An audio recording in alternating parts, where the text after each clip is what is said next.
वंदे मातरम दोस्तों।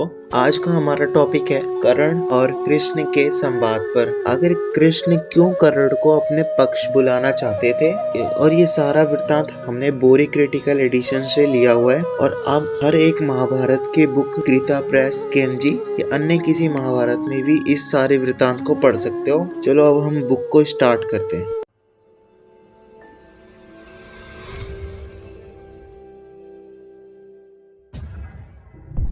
धृतराष्ट्र ने पूछा, संजय, राजपुत्र तथा सेवकों से घिरे हुए शत्रु वीरों का संहार करने वाले अप्रेम स्वरूप भगवान श्री कृष्ण जब राधा नंदन कर्ण को रथ पर बिठाकर हस्तिनापुर से दूर बाहर निकल गए तब उन्हें उससे क्या कहा? गोविंद ने कर्ण को क्या संत बनाई थी? संजय, मेघ के समान स्वरूप से बोलने वाले भगवान श्री कृष्ण ने उस समय कर्ण से जो मधुर व कठोर वचन कहा हो वह सब मुझे बताओ। संजय बोले, भरत, अप्रेम स्वरूप मधुसूदन श्री कृष्ण ने राधानंदन कर्ण से जो तीक्ष्ण मधुर प्रिय धर्म सम्मत सत्य हितकर एवं हृदयग्राह बातें क्रमश कही थी, उन सबको आप मुझसे सुनिए। श्री कृष्ण कहा, राधानंदन, तुमने वेदों के पारंगत ब्राह्मणों की उपासना की है।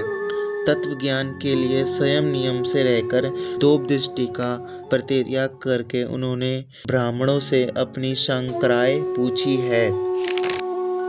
कर्ण, सनातन वैदिक सिद्धांत क्या है, इन्हें तुम अच्छी तरह से जानते हो।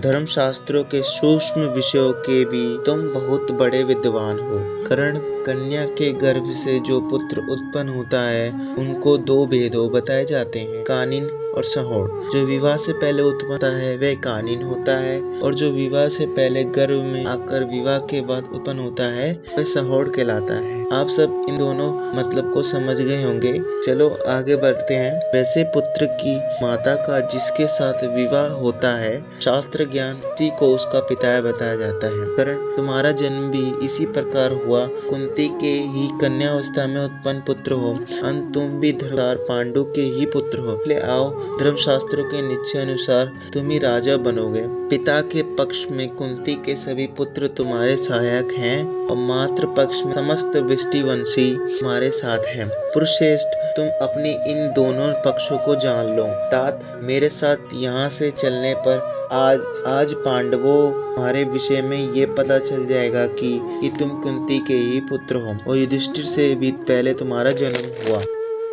पांचों भाई पांडव, द्रौपदी के पांचों पुत्र तथा किसी से भी परास्त न होने वाला सुभद्रा कुमार वीर अभिमन्यु, ये सभी तुम्हारे चरणों के स्पर्श करेंगे। इसके सिवा पांडवों की सहायता के लिए आए हुए समस्त राजा राजकुमार, अंधक और वृष्टिवंश के योद्धा भी तुम्हारे चरणों में नतमस्तक होंगे। बहुत से राजपुत्र और राजकन्याएं तुम्हारे लिए सोना चांदी तथा मिट्टी के बने हुए कलश, औषध समूह, सब प्रकार के बीज, संपूर्ण रत्न और लता आदि अभिषेक सामग्री लेकर आएंगी। विशुद्ध हृदय वाले द्विज श्रेष्ठ धौम्य आज तुम्हारे लिए होम करें, और चारों ओर वेदों के विद्वान ब्राह्मण तथा सदा ब्राह्मणोचित धर्म के पालन में स्थित रहने वाले पांडवों के पुरोहित धौम्य जी तुम्हारी राज्य अभिषेक करें। इसी प्रकार पांचों भाई पांडव, द्रौपदी के पांचों पुत्र पांचाल और छेदी देश के नरेश, सब लोग तुम्हें पृथ्वी पालक करने वाले धर्मपुत्र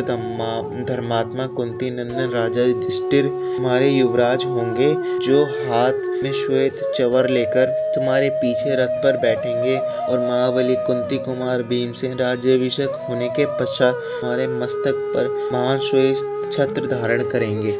सैकड़ों छद्र घटिकाओं की तुम धूर ध्वनि से युक्त व्याघ्र चम्र से आच्छादित तथा श्वेत घोड़ों से जुते हुए तुम्हारे रथ को अर्जुन रसारथी बनकर हाकेंगे, और अभिमन्यु सदा तुम्हारी सेवा के लिए निकट खड़ा रहेगा। नकुल, सहदेव, द्रौपदी के पांचों पुत्र, पांचाल देशीय क्षत्रिय तथा महारथी शिखंडी, ये सब तुम्हारे रथ के पीछे चलेंगे।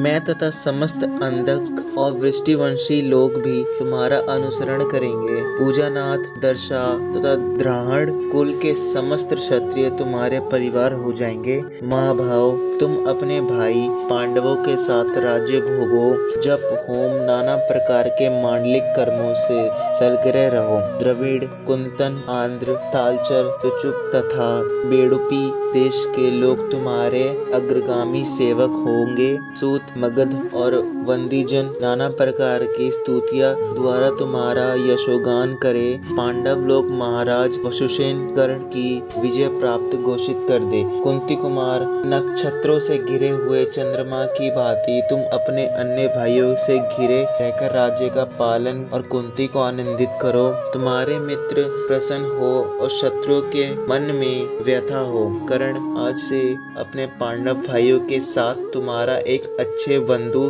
की भांति स्नेहपूर्ण बर्ताव होना चाहिए। और भाइयों, ये था हमारा पार्ट 1 और इसके बाद सूर्यपुत्र कर्ण भगवान श्री कृष्ण को की बातों का जवाब देते हैं। ये चीज हमें पार्ट 2 में जानने को मिलेगी। अगर आपको ये वीडियो अच्छा लगा होगा तो आप इसको लाइक कर दें, सब्सक्राइब भी कर दें, शेयर तो जरूर कर देना। और एक और बात, अगर कर्ण अधर्मी होते तो भगवान श्री कृष्ण कभी उनको अपने पक्ष में ना बुलाते और कभी पूरे देश को राज्य पूरे विश्व का राज्य देने की भी बात नहीं करते। ठीक है, चलो आपको ये सारा वृत्तांत उद्योग पर्व के अध्याय 801 और सेक्शन 138 में पढ़ सकते हो। जय श्री कृष्णा दोस्तों, बाय, मिलते हैं पार्ट 2 में।